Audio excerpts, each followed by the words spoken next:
Somewhere in America right now, a folding table is holding the physical evidence of someone's worst purchasing decisions. Not antiques, not valuable collectibles. Just a sun-bleached box of VHS tapes, a toaster that smells vaguely like electrical regret, and a porcelain clown that looks like it witnessed a crime. And yet, every single one of these objects has a price tag taped to it with absolute confidence. Garage sales were supposed to be about clearing out junk. Instead, they've become a strange national ritual where people attempt to convert nostalgia, bad taste, and mild delusion into cash. Because apparently, if something sits in your attic long enough, it doesn't become trash, it becomes vintage. And once you start looking closely at what people actually try to sell, you realize the real treasure isn't the stuff. It's the complete lack of common sense behind it. And trust me, we're just getting warmed up. 1. I once saw a full-size coffin sitting at a suburban garage sale like it was just another household appliance between a crock pot and a stack of DVDs, and the sign proudly said, "lightly used," which, first of all, I would certainly hope so. Coffins are not exactly items that benefit from repeat customers. The seller explained it was originally purchased for a Halloween haunted house, but now it was taking up space. Yes, because that's the main issue with a spare coffin in your garage, the storage inconvenience. Imagine pulling into a quiet neighborhood, coffee in hand, expecting old toys and lawn chairs, and instead discovering someone is running a clearance sale on eternal rest. Even better, the price tag was $300, which suggests the seller believed a random Saturday shopper would glance at it and think, "Finally, a coffin that fits both my budget and my trunk." 2. Then there was the used toilet seat, proudly displayed on a folding table next to kitchen utensils, like it was part of the normal household goods category. The seller described it as perfect condition. Now, technically, that might be true. Plastic is durable. But there are certain items in life where society has quietly agreed that buying them secondhand crosses a very specific psychological boundary. A toilet seat is definitely one of those. Imagine walking up to a garage sale table, browsing books and coffee mugs, and suddenly seeing a toilet seat with a $5 sticky note attached like it's a collectible. I stood there wondering how that conversation went inside the house. Should we throw this away? No, someone might want it. Because apparently the American resale market now includes items whose entire purpose involves intimate proximity to plumbing disasters. 3. At another garage sale, I saw a fish tank being sold with the fish still inside it. 2 goldfish swimming around like confused tenants during a property showing. The sign simply said, "Fish tank plus fish $10," which raises several questions, starting with whether the fish were aware they were part of the transaction. Imagine browsing old magazines and suddenly realizing you're negotiating the future of 2 aquatic strangers. The seller explained they were easy to take care of, which is what people say right before handing you a responsibility they clearly no longer want. And the fish themselves looked suspiciously calm, like they had accepted the fact that humans are chaotic landlords who occasionally sell entire ecosystems for the price of a fast food lunch. 4. I once stumbled across a single ski leaning against a driveway table, like half a sentence someone forgot to finish. Not skis, just one. The seller confidently explained it was great if you need a replacement. Replacement for what exactly? A skier who lost one ski in a tragic mountain accident and has been waiting years for this exact moment? Selling one ski is like selling half a bicycle and hoping destiny will deliver the rest. But the best part was the $15 price tag, which suggests someone believed a person would arrive, see that lonely plank of fiberglass, and whisper with relief, "Finally." The missing piece of my winter sports puzzle. 5. There was also the taxidermy squirrel wearing a tiny top hat, because apparently someone looked at a preserved woodland animal and thought, "You know what would improve this? Formal attire." It sat proudly on the table like a Victorian gentleman hosting a tea party. The seller called it a conversation piece, which is technically correct. Every conversation begins with, "Why does that exist?" and ends with someone slowly backing away. Taxidermy already lives in a strange zone between art and mild psychological discomfort. Add a hat, and suddenly it becomes performance art. But someone eventually bought it. Because somewhere out there is a college student decorating an apartment who sees a dressed-up squirrel and thinks, yes, this perfectly represents my personality. 6.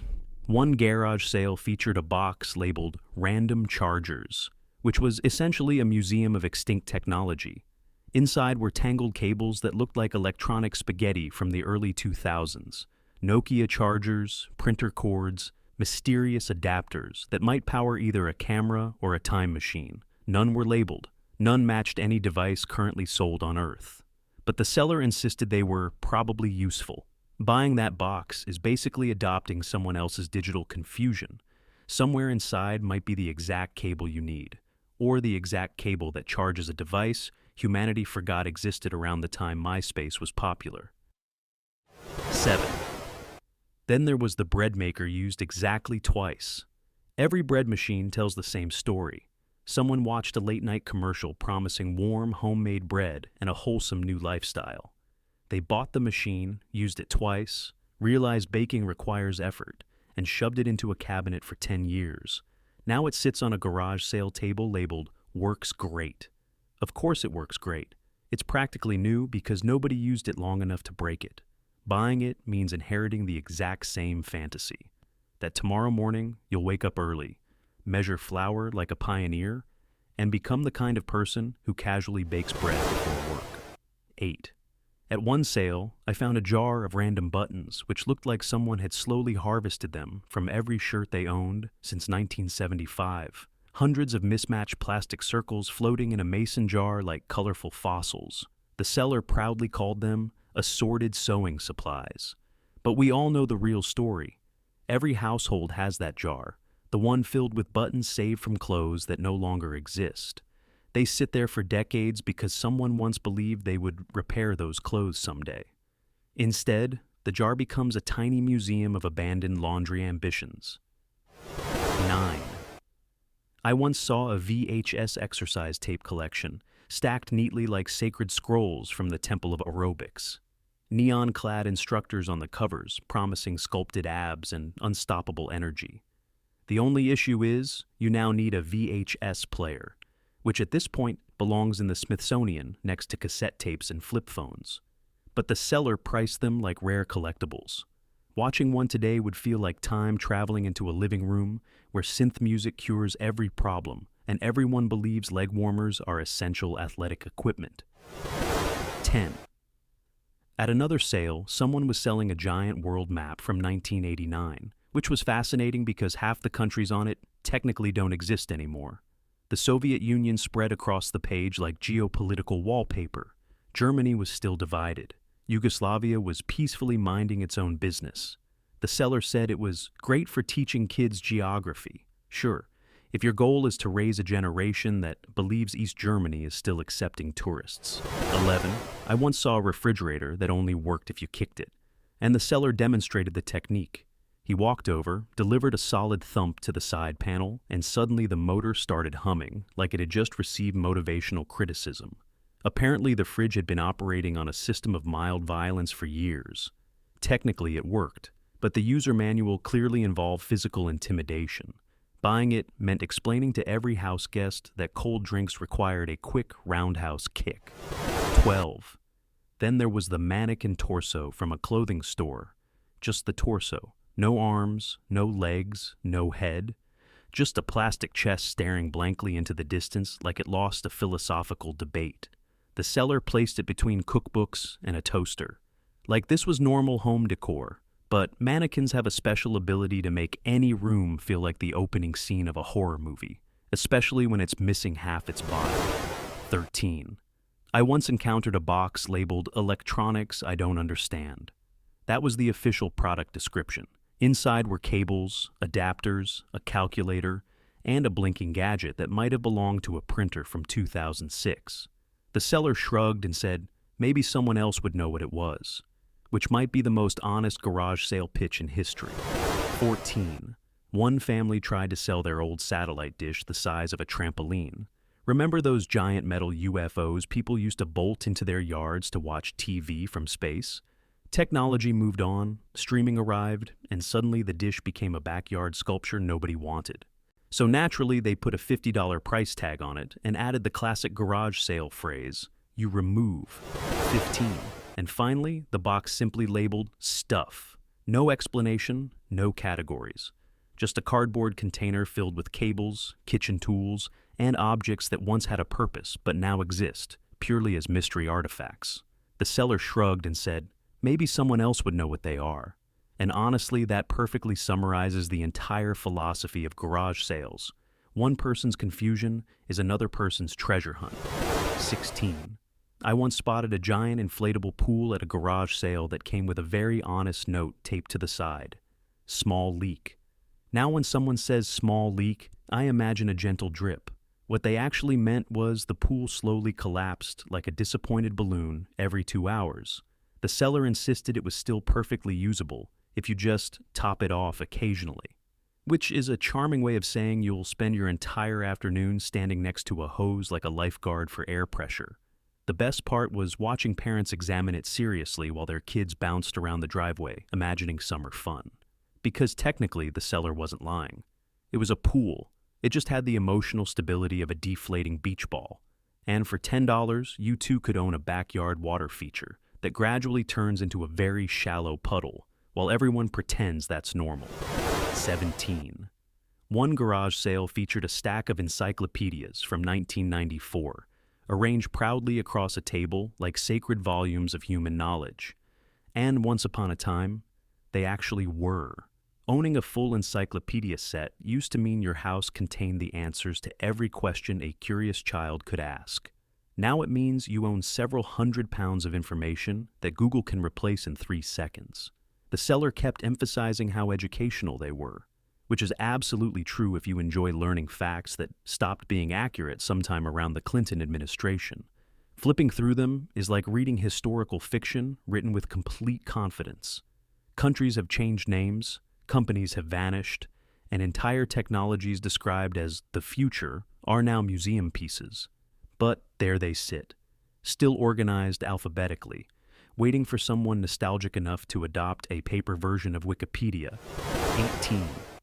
At another garage sale, I saw someone trying to sell a half-used candle.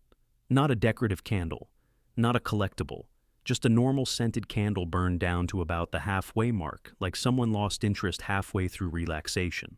The price tag said $2, which suggests the seller believed fragrance depreciation works the same way as real estate. Imagine walking up to a table of books and suddenly realizing someone is offering the leftover half of their stress relief.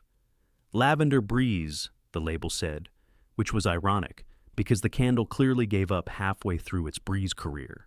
Buying it would basically mean continuing another person's spa evening from where they left off. It's like adopting a meditation session that ran out of patience. 19. I once found a used puzzle with a warning label taped to the box. Missing one piece, which immediately raises the question, why are we doing this? Puzzles exist for one reason, the emotional satisfaction of placing the final piece. Selling a puzzle missing one piece is like selling a novel with the last page ripped out. The seller explained it was still fun, which is a bold claim considering the entire experience now ends with a small existential crisis. Imagine spending hours carefully assembling a peaceful landscape, only to discover the sky has a tiny square hole where completion used to live.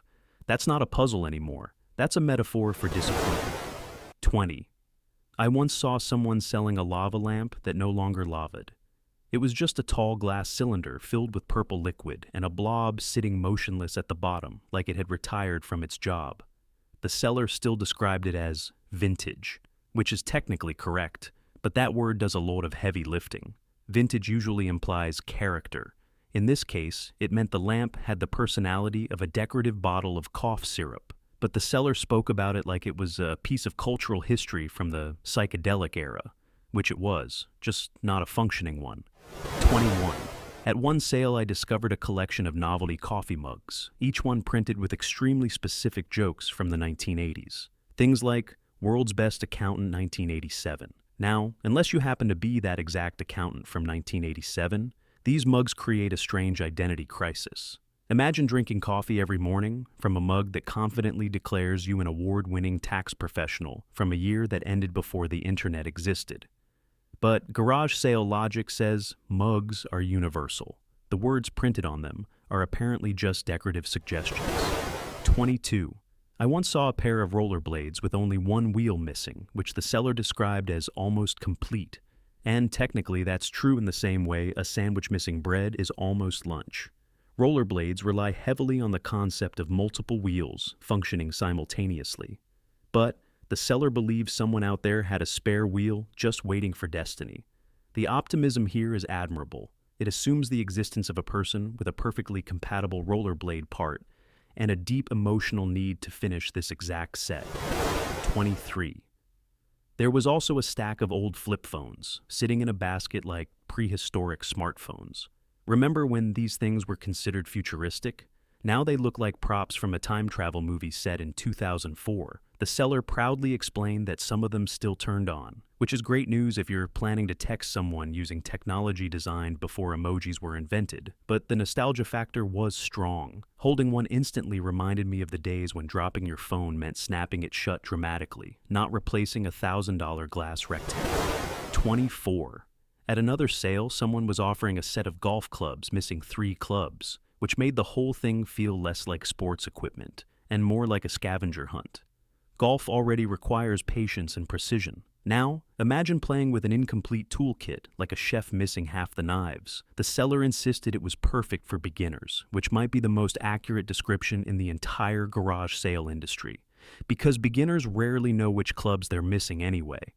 25. I once saw a giant beanbag chair that had clearly survived several decades of enthusiastic sitting. It had that unmistakable sagging shape of furniture that has seen things. The seller described it as well-loved, which is the furniture equivalent of saying someone has a colorful personality. Sitting in it felt less like relaxing and more like being gently swallowed by a fabric cloud filled with memories of college apartments. 26. At one garage sale, I found a box of cassette tapes labeled mixed music, which meant someone spent hours in the 90s carefully recording songs from the radio, pressing pause at exactly the right moment, and creating a personalized soundtrack of their life. Now, those tapes sat in a dusty box for $5, like forgotten playlists from a prehistoric Spotify. The songs were probably fantastic. The problem is finding a cassette player in the modern world now requires archaeological fieldwork. 27. I once encountered a giant plastic flamingo lawn ornament, the kind that instantly turns any yard into a tropical fever dream. The seller said they were redecorating, which is a polite way of saying the neighborhood association probably staged an intervention. Lawn flamingos exist in a strange cultural category between decoration and performance art. Owning one is less about landscaping and more about declaring to the world that subtlety is not part of your personality. 28.